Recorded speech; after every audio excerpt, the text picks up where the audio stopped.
حضرت اویس کرنی رضی اللہ تعالیٰ عنہ، ہمارے صوفیاء میں ایک لفظ بولا جاتا ہے فقر بوزر، یعنی کچھ لوگ ایسے ہیں جو سیدنا ابو ذر غفاری رضی اللہ تعالیٰ عنہ کے طریقے پہ چلتے ہیں۔ لفظ بولا جاتا ہے فقر بوزر، کچھ لوگ فقر بوزر کے قائل تھے، اسی مزاج کے قائل تھے حضرت سیدنا اویس کرنی رضی اللہ تعالیٰ عنہ کے ذہن میں ایک بات بیٹھ گئی تھی کہ یار دینے والا اللہ ہے، عزت بھی اللہ دے گا، رزق بھی اللہ دے گا، بلکہ امام غزالی رحمۃ اللہ علیہ نے تو حدیث لکھی ہے، آپ فرماتے ہیں کہ نبی پاک صلی اللہ علیہ وسلم نے فرمایا جس نے بندوں سے عزت تلاش کی رب اسے رسوا کر دے گا۔ جو سیاست کر کے عزت حاصل کرنا چاہتا ہے، جو اس طرح کا ماحول بناتا ہے کہ میں کوئی ایسے کام کروں کہ لوگ میری واہ واہ کریں، لوگوں سے عزت کا حصول کرنے والے کو رسوا کر دیا جاتا ہے۔ عزت در اصل وہی ہے جو رب کریم عطا فرماتا ہے۔ آپ اپنی توجہ روح کی توجہ اپنے مالک کی جانب جب کر لیتے ہیں، غفلت کا پھندا اتار دیتے ہیں اور وقت غلبہ رکھنا پیسوں کا، ہر وقت اسی میں سوچنا، اسی میں محو ہو جانا، آپ کا ذہنی نقصان ہوتا ہے۔ پھر آپ کی روح جو ہوتی ہے وہ بے چین رہنے لگتی ہے۔ ایسے بھی تنگ دست دیکھے کہ جن کے پاس جائیدادیں بڑی ہیں اور ان کے پاس رات کو سکون سے سونے کے لیے وقت کوئی نہیں۔ حضرت اویس کرنی رضی اللہ تعالیٰ عنہ کی ملاقات ہو گئی حضرت حرم بن حیان کے ساتھ، بھی تابعی ہیں۔ تو حضرت حرم بن حیان رحمۃ اللہ علیہ کہتے ہیں نا، ہم تو خیر بڑی ساری باتیں سنتے ہیں تو نصیحت نہیں نہ حاصل کرتے، ایسے بھی یہ دور تقریریں کرنے، تقریریں سننے کا ہے۔ جو عمل کرنے والے لوگ تھے ان کا کیا طریقہ تھا کہ وہ ایک دو جملہ کافی تھا، وہ بس کریں گو یار ایک کوئی حرف تینوں درکار، جملہ ایک بھی تیرے لیے کافی ہے، شرط یہ کہ تو عمل کا ارادہ رکھتا ہو، تیرا خیال ہو کہ عمل کرنا۔ وہ لوگ نا مختصر سی باتیں کرتے، مختصر سی نصیحتیں کرتے، لیکن وہ عکس جلدی کرتے، اس میں سے اپنے لیے خیر جلدی تلاش کرتے۔ حضرت حرم بن حیان کی ملاقات ہوئی حضرت اویس کرنی رضی اللہ تعالیٰ عنہ کے ساتھ، تو حضرت حرم بن حیان کہتے ہیں میں نے عرض کی حضور میں کسی ملک میں جا کے رہنا چاہتا ہوں، کہیں سکونت اختیار کرنا چاہتا ہوں، یہاں سے ہجرت کرنا چاہتا ہوں، تو مجھے کوئی آپ مشورہ دے میں کہاں جاؤں؟ تو فرماتے ہیں کہ میں نے جب یہ سوال کیا تو حضرت اویس کرنی نے مجھے اشارہ دیا، فرمانے لگے ملک شام چلا جا۔ کہتے میں نے اگلا سوال کیا حضور وہاں جا کے کاروبار کیا کروں گا، رہوں گا کیسے، کھاؤں گا کہاں؟ تو فرماتے ہیں حضرت اویس کرنی نے رومال اٹھایا، کندھے پہ رکھا اور چلنے لگے۔ میں نے کہا حضور آپ نے سوال کا جواب ہی نہیں دیا۔ فرمانے لگے جس دل کو ابھی تک یہی یقین نہیں آیا کہ روزی کون دیتا ہے اسے میں نصیحت کیا کروں؟ میں تجھے نصیحت کروں جسے آج تک یہی نہیں پتا کہ روزی کون دیتا ہے، تو ابھی تک اپنے دل کو پکا ہی نہیں کر پایا کہ روزی رب دیتا ہے، خدا کے بندے کیا نصیحت کروں تجھے؟ ابھی تک یہاں اڑا ہوا ہے۔ جو توکل ہے وہ مضبوط ہونا چاہیے، بھروسہ اپنے رب کی ذات، غافل ہو گیا اللہ سے، تو نے اسباب پر بھروسہ سارا کرنا شروع کر دیا، اسباب اختیار کیے جاتے ہیں، بھروسہ رب کریم پہ کیا جاتا ہے۔ پیسے کسی کو بھی برے نہیں لگتے، ان میں کیا کشش ہے، یہ نا آپ کسی جگہ بھی ان کا نام لے لیتے ہیں، یہ کسی جگہ بھی آ جاتے ہیں تو یہ برے لگتے ہی نہیں۔ ان کو طریقت اور تصوف کا درس دینے والے ان کو بھی اچھے لگتے ہیں۔ یہ تو جناب جو لوگوں کو کہہ رہے ہیں فقیر ہو جاؤ فقیر ہو جاؤ، وہ خود امیر ہوتے جا رہے ہیں۔ ہمارے ایک استاد تھے تو مزاج میں بڑی ظرافت تھی، حالانکہ بڑے اللہ والے بندے تھے، تو بات بڑی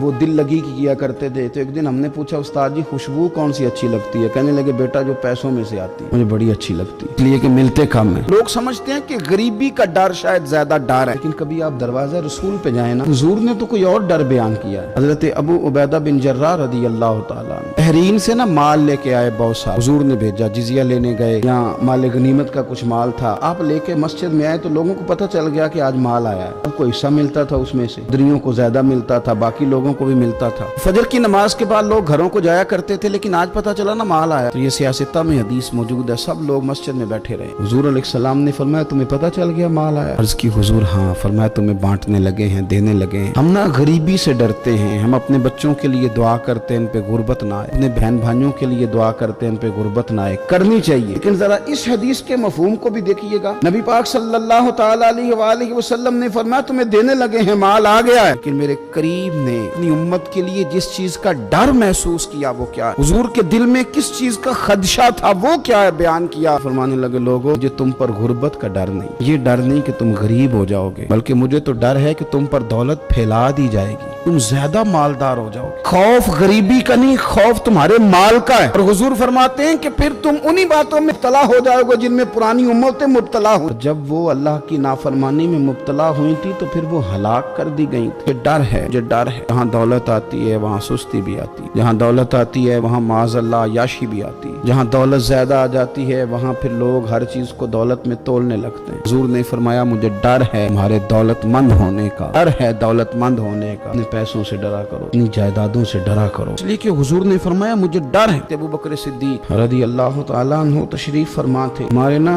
बच्चे बहुत ज्यादा आसानी मांगते हैं। इकबाल ने कहा लहू मुझको रुलाती है जवानों की तन आसानी। जब मैं जवानों का मिजाज देखता हूँ ना कितने आराम पसंद हो गए हैं तो फिर मेरी आंखों से लहू बहता है। लहू मुझको रुलाती है जवानों की तन आसानी। वजूद इतना आसानी का माहौल लेना चाहता है, जरा सी भी कोई तकलीफ आप देख, लाइट बंद हो जाए तो मुसीबत खड़ी हो जाती। किसी जगह चंद मिनट के लिए आधे घंटे के लिए ट्रैफिक बंद हो जाए तो मसलन क्या हो जाएगा, लेकिन ये कि तबीयतों में तलखी। जब वो गाड़ियां आहिस्ता आहिस्ता चलती हैं तो एक दूसरे से आगे बढ़ने की वो शिद्दत, वो हमारे मिजाज में एक दूसरे के बारे में दिल में बड़े बड़े जुमले, इसलिए कि हमारी तबीयत आसानी पसंद है। जरा सी भी कोई रुकावट हम नहीं बर्दाश्त करते। इमाम हसन और इमाम हुसैन रज़ी अल्लाह तआला अन्हुमा ने जहाद इसलिए कर लिया था, बचपन में ही 7-8 साल की उम्र थी तो माँ 3-3 दिन रोजे रखवाया करती थी। वो 3-3 दिन रोजे रखते थे और इफ्तार का वक्त आता था तो जो कुछ पका होता था वो भी उठा के गरीब और मिस्कीन को दे दिया करते थे। तो आदत थी बचपन से। फिर इसलिए ऐसा नहीं होता कि वो खाना नहीं पका तो बच्चे ने मोबाइल तोड़ दिया, इस तरह फिर नहीं होता, फिर वो घर का नुकसान नहीं करता। हमारे मिजाज में जो बेपनाह आसानी है, मर्जी का खाना, मर्जी का पहनना, हमारे कपड़े पुराने नहीं होते, अब डिजाइन बदल जाता है। अब वो कहाँ चौकों में वो लोग बैठे हैं जो जूतियां गांठा करते थे, अब कहाँ वो वक्त गया कि जब तोड़े में डाल के सारे घर के जूते ले जाए जाते थे। शादी का मौका और खानदान की शादी का मौका, लेकिन घर के सब लोग जूता पॉलिश करवा के डालते थे, नया नहीं खरीदते। तो जूते पहनने का मौका ही नहीं आता, इतने जूते पड़े हुए, कौन सा छोड़ा जाए कौन सा पहना जाए। तन आसानी है ये गफलत में मुब्तला कर देती है। मेरे रसूल करीम सल्लल्लाहु तआला अलैहि वसल्लम रात को आराम करने के लिए तशरीफ ले गए। हज़रत बिलाल हबशी रज़ी अल्लाह तआला अन्हु फरमाते हैं कि किसी सहाबी ने ना आज मोटा गद्दा के दिया का हुजूर की पुश्ते अथर पर ना मैं टेबान की चारपाई के निशान देखता हूँ तो ये गद्दा आज मेरे करीम के नीचे बिछाओ, ये बिस्तर आराम दे। हज़रत बिलाल कहते मेरा भी बड़े दिनों से ख्याल था, मैंने वो डबल करके ना बिछा दिया। हुजूर ने आराम किया, मेरे दिल को बड़ी तसल्ली हुई। सुबह महबूब तशरीफ लाए, फरमाया रात मेरा बिस्तर किसने बिछाया था? इसकी हुजूर मैंने बिछाया था। फरमाया उठा लो, आज के बाद ना बिछाना, मुझे तो नींद बड़ी गहरी आई है, कई नफल रह गए।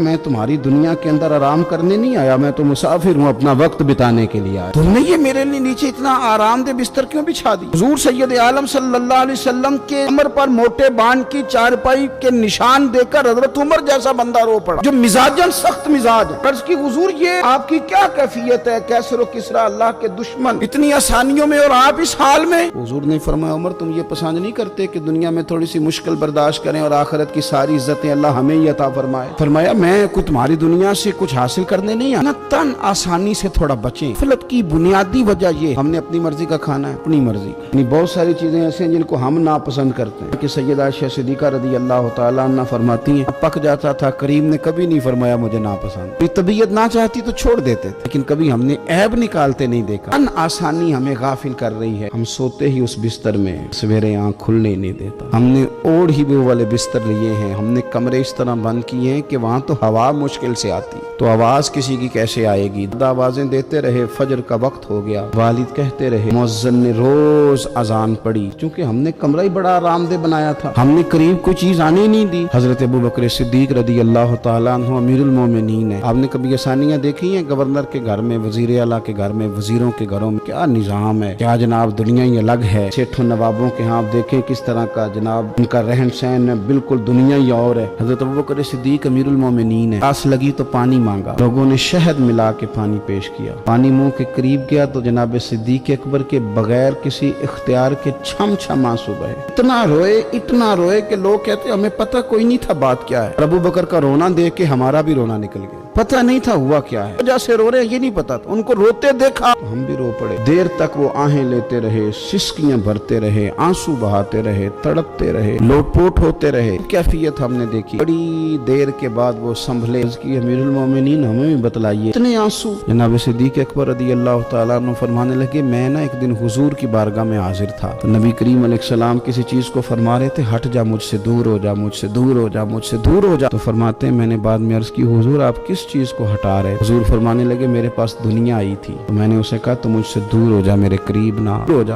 हुजूर फरमाते हैं वो मुझसे चली गई, जाती दफा कह गई है हुजूर ने तो मुझे अपने से दूर कर दिया, पर आपके बाद वाले मुझसे बच नहीं सकेंगे। वो मुझे कबूल कर लेंगे, मुझे बड़ी बड़ी सेफ अलमारियों में जगह देंगे, वो तिजोरियों में भर ले, मुझे रख लेंगे, पसंद कर ले। फरमाया तू हट जा। सिद्दीक अकबर फरमाने लगे मैं पानी मांगता हूँ, मुझे शहद देते हो, मुझे दुनियादार न कर देना, इस आसानी में मुब्तला न कर देना, मुझे डर लगता है लोगों में ना हो जाऊं। दिन पर दुनिया फैला दी गई, फिर वो अल्लाह के जिक्र से गाफिल हो गए। कितने दुख की बात है कि कुछ लोगों ने पिछले रमजान शरीफ को कुरान मजीद खोला था, यानी एक महीने में भी एक कुरान शरीफ हम खत्म नहीं कर पाते। क्या हम रोज फोन नहीं सुनते? क्या हमारे पास जो SMS आते हैं उनके जवाब नहीं देते? क्या हम अपनी मर्जी से अपनी तबीयत के मुताबिक नींद पूरी नहीं करते? क्या हफ्ते में 1-2 दफा हम बाहर से जाके खाना खाने का प्लान नहीं करते? हर एक काम हम कर रहे हैं, टाइम निकल रहा है, दोस्तों के साथ मुलाकातें हो रही हैं, खुशगपियां जा रही, क्या वजह है? कुरान पाक हमारा महीने में 1 दफा खत्म क्यों नहीं होता? दरूद पाक की मजालिस हम कायम क्यों नहीं करते? हम क्यों नहीं अपने आप को थोड़ा सा वक्त देते? क्यों नहीं हम अपनी रूहानी जिंदगी को आबाद करने के लिए थोड़ा सा आगे बढ़ते? क्यों नहीं वज़ाइफ पाबंदी से पढ़ते? फजर से थोड़ा पहले हमारी आंख नहीं खुलती, गाफिलों वाली जिंदगी ना गुजारे। ना याद रखें हमारी आंख उस वक्त खुलती है जब आंख बंद होने का वक्त आ जाता है। उस वक्त आंख खोलेंगे तो उसका फायदा कोई नहीं होगा।